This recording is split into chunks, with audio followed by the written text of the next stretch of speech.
Now, other than Lizzie, you're doing a whole bunch of outside projects or stuff for yourself. You've done a couple of solo albums recently, and Yeah, yeah, and you're going to be Go ahead. working with Neal Schon again. Yeah, Neil and I started a relationship with Soul Circus. Right. We were at the NAM show. We came across each other, and I was recommended um, to him.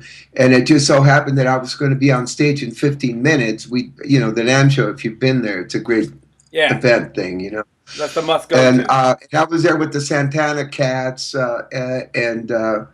and he saw what I did, and then he started digging in a little more, and it was like he called me right away. He says, "I'm doing this band, with Jeff Scott Soto and Dean Casanova originally, and I think you're the guy, man. Are you into it?" I said, "Yes, absolutely." So things moved on, and within 2 3 weeks, we were in the studio up there in the Bay Area, arranging and writing and getting this thing. And we got together once. We got 6 tracks. The next day, we were at Jonathan Kane's studio. We did 6 tracks. We left. 3 weeks. 3 weeks go by, and then we did it again. I remember we flew in on a Thursday, and on Friday we were recording, and we did 6 more tracks. And there you go, Soul Circus. Soul Circus. Now, It what was you're so working on happening. now? It was meant to happen. Huh? Sorry, I'm saying what you're working on now is not Soul Circus. It's the same, sort of the same guys, but a different name. Well, well, yeah. If you know Neil, Right. and his history will show that he's a real player, man. He's a musician. Right. And he's always got the itch to do this and to do that and go, check this out. And so yeah, so we started getting together. We did a little run last year, at the end of last year, and let me just quiet this down. Yep. And and then we started talking, and he got lit up again. He says, "Man, we got to do something." So he called Dean Casanova, and he says, "Yeah, I'm into it. I'm in. When do you need me there?" So we got together. He's always writing. He's got a lot of material, tons of stuff. And we got together in the studio, and it was pretty happy. Fantasy Studios there in Berkeley. And the ideas and the writing started popping. Jack Blades came in to help with the production end of it all and to add his vocal expertise, and great guy to work it with, in the studio. We had a blast. The vibe was so good that it just started flowing. Uh, and then I believe he was doing 3 albums at the time. Wow. This is one. He did an instrumental album, and then he was in the middle of the Journey album, the latest one. And so the Journey thing obviously takes priority, and that's taken off. It's doing really well. So this thing kind of like got put on the back burner. Okay. But I've been listening to the tracks here and there, and it's great stuff, man. It's really fresh, new. Dean is singing. He's such a brilliant singer, man. And Neal is singing, and I am singing, and we decided to keep it a trio because we all get along so well. There's no egos, there's no crap going on, and it works smoothly.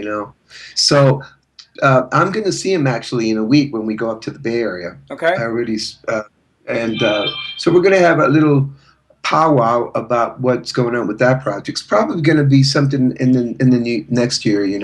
Okay. And given the time that we're all available, maybe get the release, back it up with a little run here and there. Nothing huge. He's committed to to Journey. the Journey thing in a big way, and it's blowing.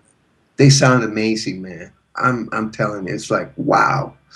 Arnell is just singing hard. The band is just so tight, and all that experience, man. And you see him up front, man. It's like wow. We did some shows in Europe with them and Foreigner actually, Right. and Night Ranger. So Jack was there too. So I got to see the full on freaking thing in motion, man. And it was wow, Yeah, just great. Arnell's really rejuvenated that band. He has a shot in the arm, and they're all lit up. And Neal is so excited. He's like a kid, man. After so many years, he's a true player. You know what I'm saying? Yeah, well, he And started with. Dean, he's got. I was gonna say he Go ahead. started with Santana, Yes, and then he ended up in Journey, and he's done Bad English. I mean, he's everything he's done is gold. it's It's gold, exactly. And he's definitely earned his place in rock and roll history in a big way, you know. First time I saw him, as a matter of fact, was San Diego Sports Arena, and he was with wow, Santana. Yeah. wow. And it blew me away. And I was, I don't know, 14, 13 or whatever. Oh, he was probably the And same when age too. he was 17, he's got a Yeah. few years. So that makes him, he's what, 49? So that'll make me 46 or 45. I don't know. But, uh, but man, the fire, he just stuck out, man. He was just burning, just wow, you know. And still to this day, you know, you should hear some of the stuff. That instrumental thing that he's doing is just wacko. He's got Ian Hammer and Steve Smith playing on it, and Dean's playing on it. I'm playing on it, and just beautiful stuff, man.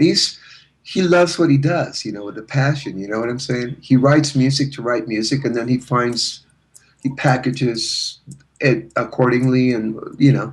But he's got a catalog of like unlimited, man. Just he could release a new album for the next 10 years and never repeat himself. You know, to be It's honest, it's amazing how he's to me underrated. I mean, people say guitar gods, and they go, "Oh, Eddie Van Halen and right. Zach Wild," and they don't go Neil Schon. But I mean, his track record is just But phenomenal.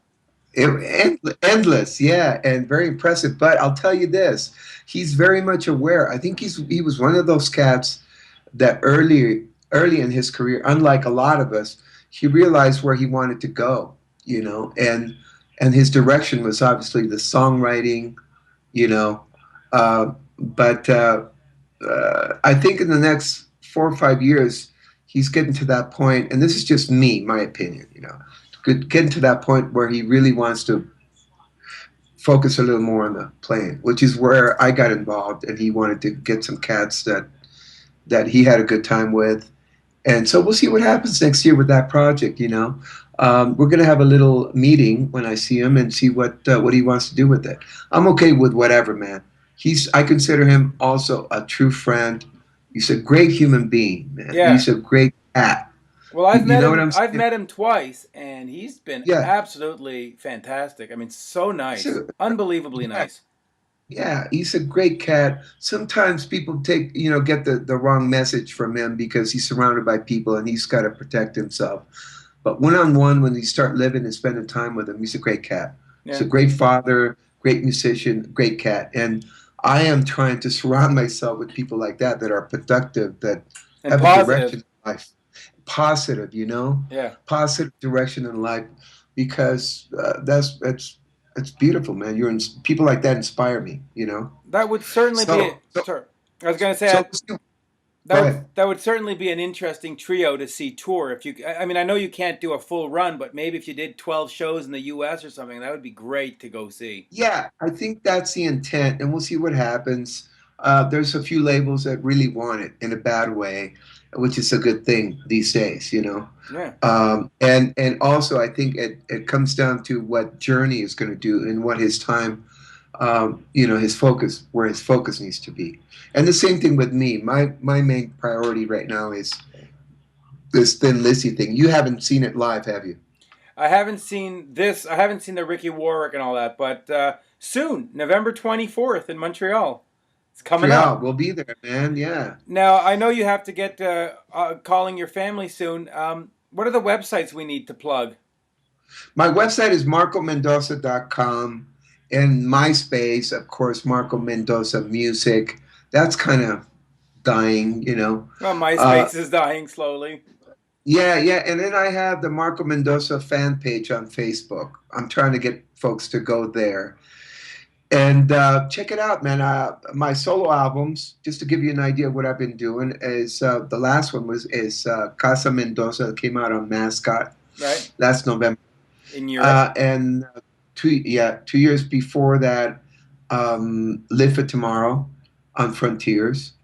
And I'm the same way, man. I have a little bit of time, and we had a little break here, and I got in the studio to do some writing and demoing because I itch for it, man. I'm addicted to it. I love what I do, and I stay away from alcohol and drugs and all this stuff that beats you down. So I have a lot of time available, Right. the creative stuff, and hanging out with those cats, with this camp, with Neal, Schon, with uh, all the cats that I hang out with. They inspire me to do music, and that's been my thing. I'm at that point in my career where I really want to start singing and talking and writing songs and showing another side of where I'm at because people know me as a bass player. Right. Uh, and I have a blast doing it. And so we'll see what happens next year, next couple of years, man. Yeah, that sounds I great. can't wait. So, Yeah, man. November 24th, I'm going to come out to the show in Montreal, and we'll do a another fabulous video interview, and we'll get caught up on all this stuff. Let's do it, man. I can't wait. Looking forward to it. Yeah, well, thank you very much. My pleasure, man. This was Thank you so great. much. And oops. Okay.